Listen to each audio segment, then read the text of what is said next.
Hello, आज आमचं थोडंसं बाहेर काम होतं म्हणून आम्ही निघालो होतो. तर मी बघा अशी रेडी झाले होते. तर हा टी शर्ट मी मागवला आहे, पण मला थोडासा लूज वाटतोय.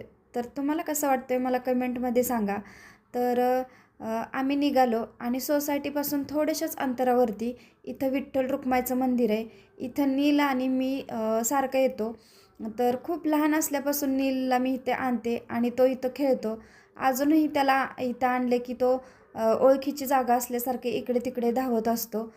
त्याला खूप छान वाटतं इथं आल्यावरती आणि आम्ही छान असं दर्शन घेतलं आणि तिथेच शेजारीच महादेवाचंही मंदिर आहे. तर तिथंही गेलो आणि दर्शन घेतलं आणि तिथून निघालो आणि आमचं काम केलं आणि जाताना नीलचे पप्पा बोलले, "आपण पिझ्झा खाऊया." तर नील बोलला, "हां, मला खायचा आहे." शक्यतो आम्ही बाहेर जास्त येत नाही.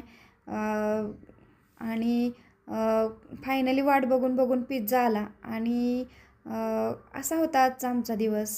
तर बाय बाय.